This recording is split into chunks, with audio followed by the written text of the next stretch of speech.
lagi di Markisa. Mari kita kisah-kisah bersama aku Clara dan teman aku dan aku Santi. Dan tentunya juga Kak, hari ini kedatangan tamu yang luar biasa banget, luar biasa pintarnya, luar biasa cantiknya juga. Spesial banget pastinya karena tamu kita ini terbang langsung dari Jakarta ke Banjarmasin cuman buat sharing tentang dunia entertainment Korea. Iya, hadir betul di podcast banget. kita. Tapi sebelum kita mulai nih membicarakan tentang dunia entertainment Korea, Kita mau perkenalan dulu pastinya.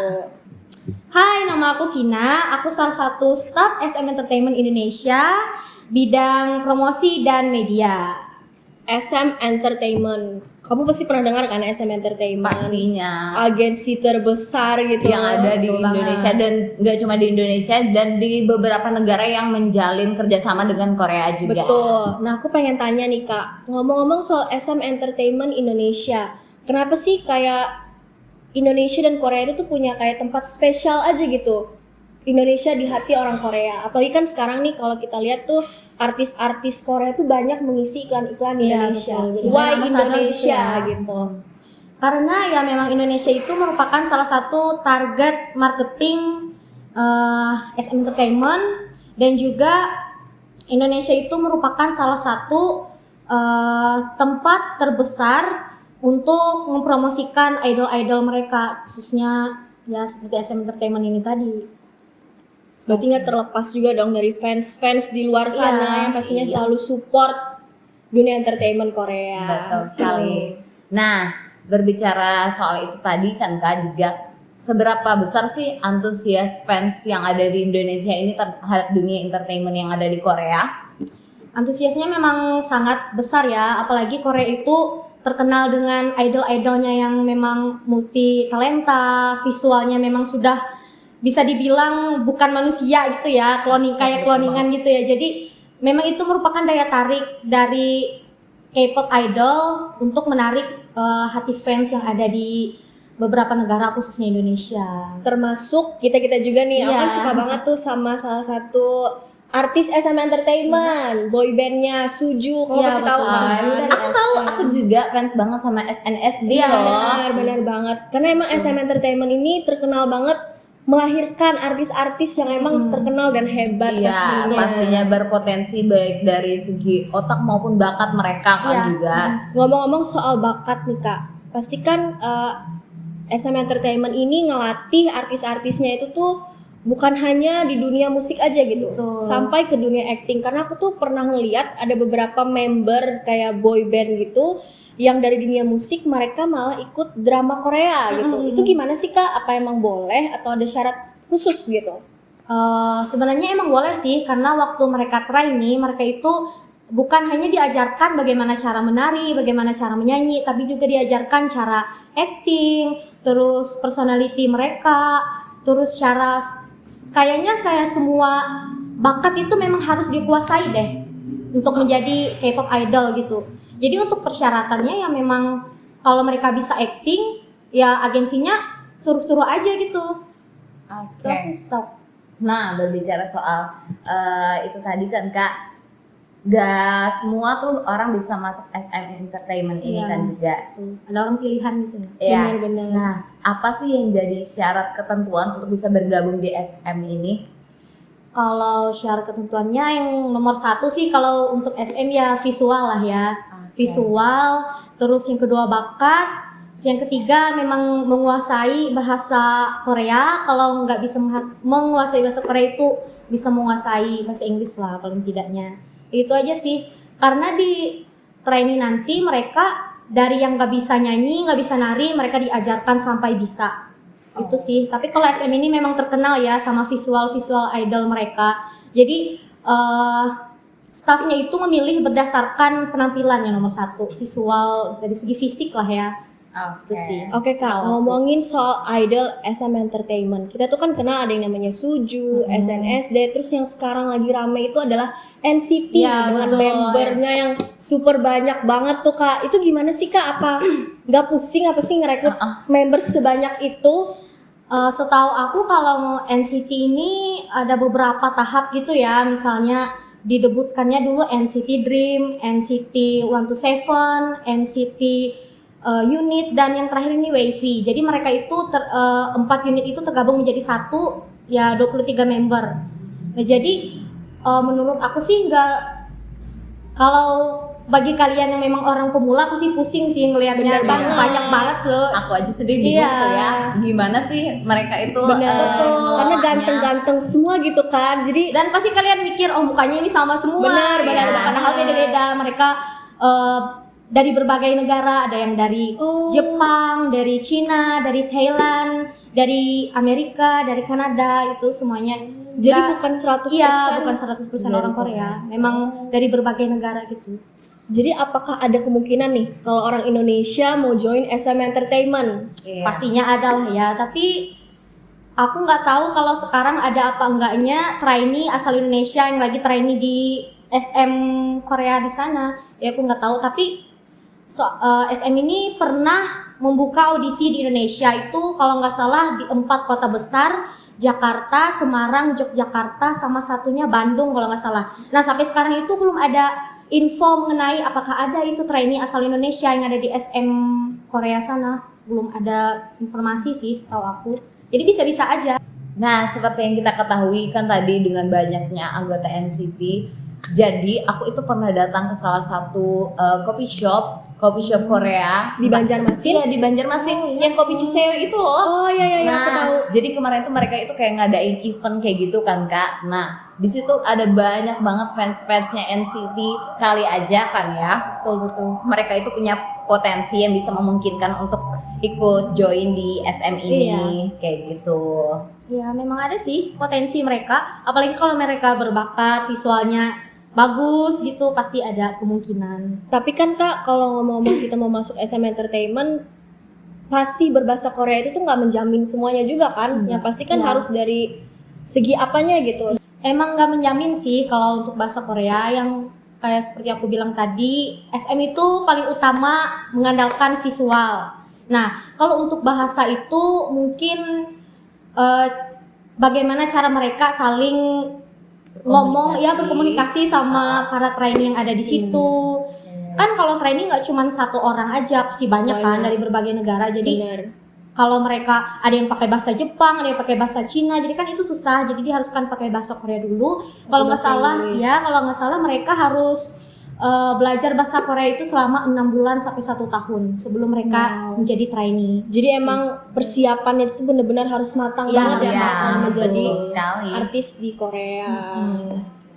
Nah, ngomong-ngomong soal itu tadi kan Kak, aku tuh sering banget tuh dengar berita bahwa dunia ini kan kayak Jepang, Korea itu tingkat bunuh dirinya masih tinggi tuh. Nah, sebetulnya apa sih yang menyebabkan jadi Korea ini masuk salah satu negara yang tingkat bunuh dirinya masih tertinggi di dunia gitu?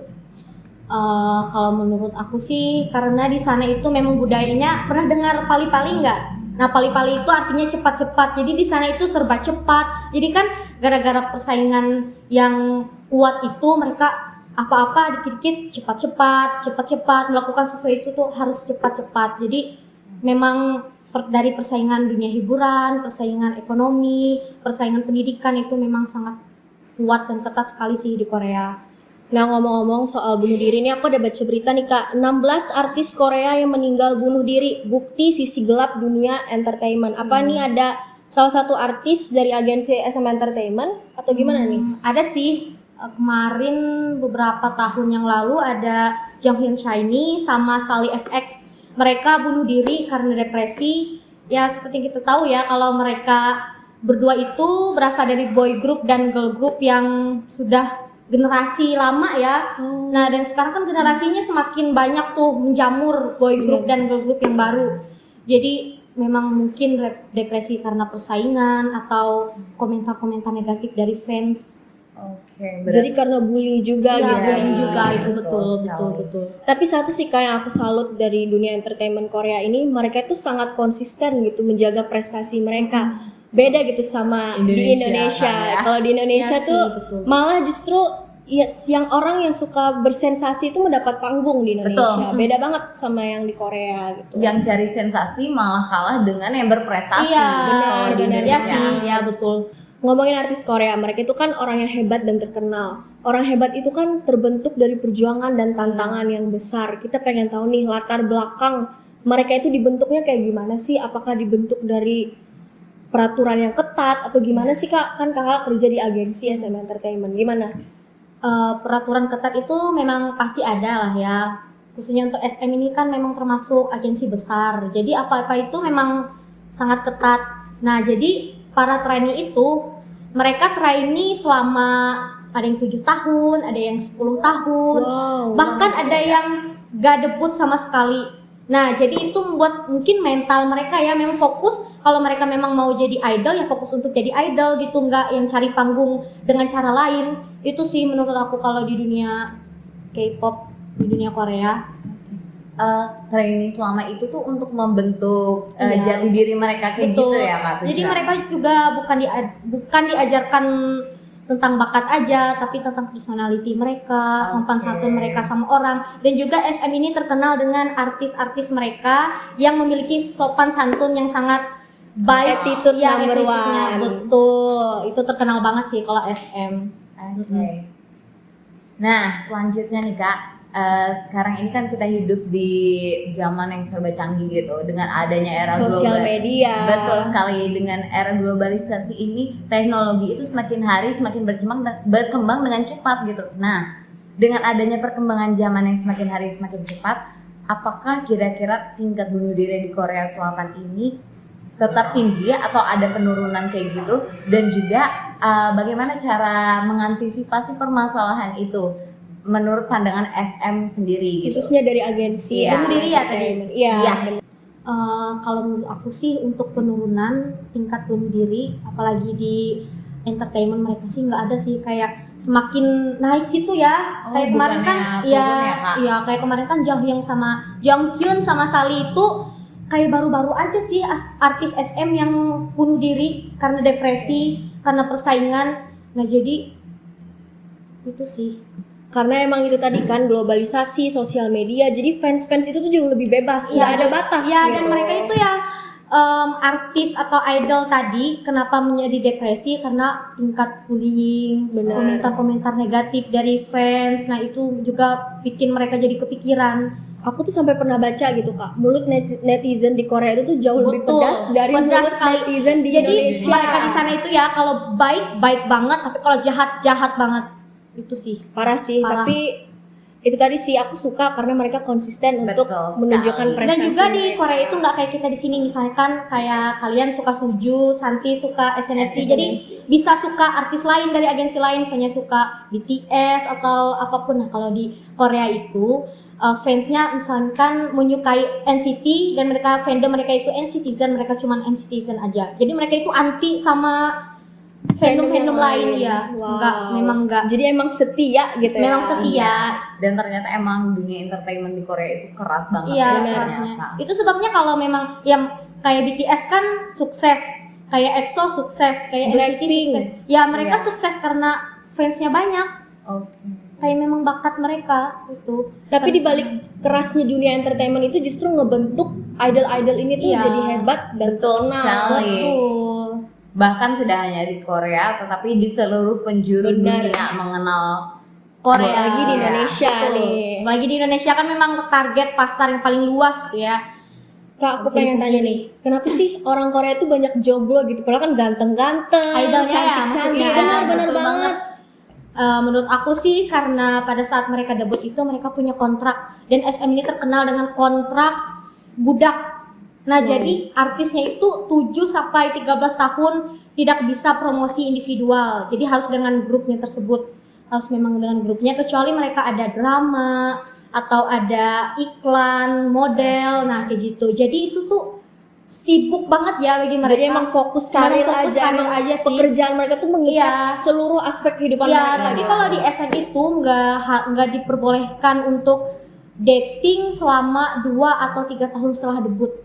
Wow. Itu sih mereka harus bayar utang dulu sama agensi mereka. Jadi mereka trainee itu ngutang sama agensi. Kalau sudah debut 70% penghasilan mereka untuk agensi, sedangkan 30% untuk mereka. mereka sendiri, Tapi ya. itu 2 sampai 3 tahun aja sih, tergantung.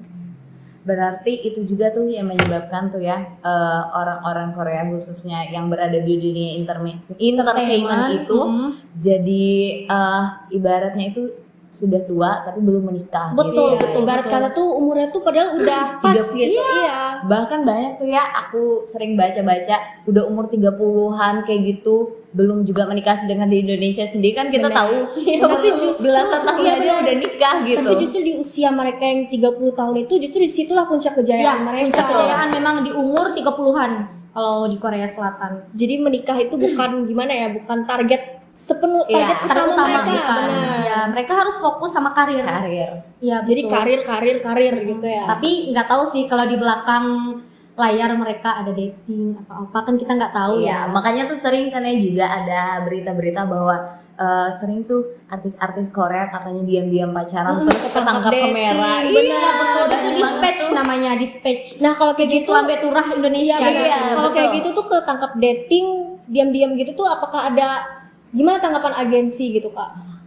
Kalau SM Entertainment ini ya, kalau sesama agensi, kalau misalnya mereka dating SM sama SM kayak Kristal sama kayak EXO dulu, Oke. nah itu disiplin aja sih. Oh, jadi nggak jadi masalah Dan kayak gitu juga ya? kalau mereka sudah ngelunasin utang ya dalam tanda petik, mereka bisa dating. Oke. Tapi Bisa. harus satu agensi gitu. Enggak juga sih. Cuman kalau hanya satu agensi itu mungkin dipermudah Dipermudah, jadi. ya betul. Tapi tetap aja agak rumit gitu Tapi ya. ya, kalau harus sudah- nyelesain hal-hal tadi kan. Kalau sudah ada kabar dating, saham SM itu merosot turun. Wah, itu kenapa sih. tuh, Kak? Itu ya karena sustained fans tahu. Nah, itu kan sebutan bagi fans yang berlebihan gitu Ya, ya, sampai- fanatik gitu ya, ya. fanatik. Nah, jadi kalau misalkan ada idol mereka nih yang ketemuan dating berasal dari SM, mereka turunin saham SM. Kayak ya gitu, ngerti aja ya. Jadi fans itu berpengaruh, Memang sangat Iya. berpengaruh bagi kesuksesan idolnya. Betul. Wah, luar biasa banget sih. Aku tuh juga pernah ngeliat gitu Kak, Siwon. Jadi dia tuh ada di salah satu vlog di YouTube. Dia pernah kayak brewokan gitu. Cuman karena fansnya nggak suka, akhirnya dia cukur Iya, betul, brewokannya. Jadi Betul. memang bener-bener fans yang menentukan gitu. Jadi fans sama agensi yang menentukan hidup mereka, bukan mereka. Jadi mereka itu kayak nggak bebas gitu ya sama kehidupannya. Berat sekali sih jadi idol, nggak ada yang enak. Oke. Berarti itu ya yang aku tangkap tuh bahwa berani masuk ke dunia entertainment Korea ini harus berani berkomitmen. Betul, berani konsekuensinya iya, ya. konsekuensinya besar. Gak cuma ibaratnya terlepas dari pergaulan kita dengan dunia luar, bahkan kita untuk berkomunikasi dengan keluarga sendiri pun jadinya terbatas Ya, gitu. sangat-sangat terbatas. Dan mereka kayak misalkan idol yang berasal dari luar Korea ya, mereka setelah debut 3 atau 2 tahun itu tidak diperbolehkan untuk pulang, harus fokus sama promosi. Itu tadi mereka bayar utang guys, bayar utang untuk agensinya. Jadi kalau idol grupnya nggak sukses bisa bubar. Oke. Oh, jadi gak sukses bisa bubar. Kalau kayak Suju, SNSD itu kan bubar atau gimana sih Kak? Atau diistirahatkan Kak? Atau gimana? Kalau Suju sih sekarang ada 7 anggota aktif ya, 7 orang aja. Sisanya ada yang keluar, ada yang. Nah ini siapa ya namanya aku lupa. Sungmin Suju itu tidak diperbolehkan fans untuk ikut promosi barang Suju karena dia menikah. Oh. Nah itu kan. Jadi fans itu ngasih petisi untuk SM bilang kalau Sungmin itu tidak diperbolehkan ikut Suju dalam promosi. Karena sudah menikah itu tadi ya. Iya, karena fans kecemburuan itu. Itu sih fans Hawa Iya, di luar fans. sana. Sesayang fans Oh iya. pastinya. Aku ada satu lagi yang mau aku tanya. Untuk masuk dalam dunia entertainment Korea itu, apakah harus ibaratnya punya latar belakang itu orang berada kayak gitu kan Kak? Atau misal nih, aku sudah pernah menikah, terus biasanya kan kalau sudah menikah itu kan kurang tertarik kan ya orang-orang. Nah, tapi kan misalnya aku sudah menikah, terus aku pisah sama suamiku, terus aku Janda mau ya? ikut, iya Oh, janda iya, kayak gitu. gitu. Misalnya bisa nggak sih gabung ke dalam dunia entertainment di sana? Kalau agensi lain aku nggak tahu ya. Kalau SM ini ketat. Jadi kayak NCT itu, kayak NCT Dream dari kecil mereka sudah ditraini sama SM. Jadi kenapa ditraini dari kecil atau latar belakang itu penting di SM karena menghindar dari kasus-kasus yang timbul saat mereka debut. Kayak misalkan banyak agensi nih di agensi lain setelah debut artisnya ada yang dikabarkan pernah ngebully, pernah ngerokok, pernah hamilin orang. Nah itu dijaga sih sama SM biar artisnya itu aman, gak dapat Bener, image artis itu kasus-kasus benar-benar yang dijamin dijaga. keamanan. makanya SM ini terkenal dengan attitude tadi. Attitude number one. Iya betul, SM.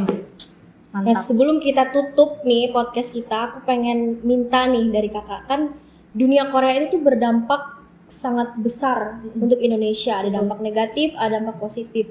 Beberapa waktu yang lalu aku tuh sempat baca berita, ada salah satu fandom juga, fandom Korea, dia tuh ngebully salah satu artis Indonesia yang menurut aku tuh sangat berprestasi. Kenapa dia bully? Karena tidak sesuai gitu Tidak dengan sesuai dengan fansnya dia gitu, nggak sesuai iya. dengan prestasi orang-orang artis-artis Korea gitu. Gimana sih pendapat kakak dengan dampak negatif yang ditimbulkan dari dunia entertainment Korea ini?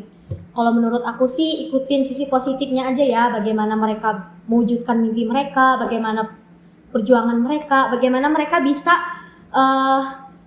gimana ya, bisa Konsisten. ya konsisten, Iya. bisa acting gitu di depan para fans kalau mereka itu baik-baik aja, padahal kan kita nggak tahu sisi gelap mereka itu Betul. nggak habis-habisnya gitu ya. Benar. Jadi kalau untuk menyamakan dengan artis Indonesia itu nggak bisa sih, karena setiap negara itu memang memiliki budaya yang berbeda ya, kelebihan dan kekurangan. Jadi untuk sama dengan idol yang mereka sukai itu nggak bisa sih. Jadi balik lagi sih ke diri masing-masing. Iya, balik lagi. Ambil positifnya. Iya. Betul. Oke, wow, sudah panjang lebar kita berbicara, nggak kerasa tuh kan ya. Jadi ada beberapa hal yang aku bisa tangkap.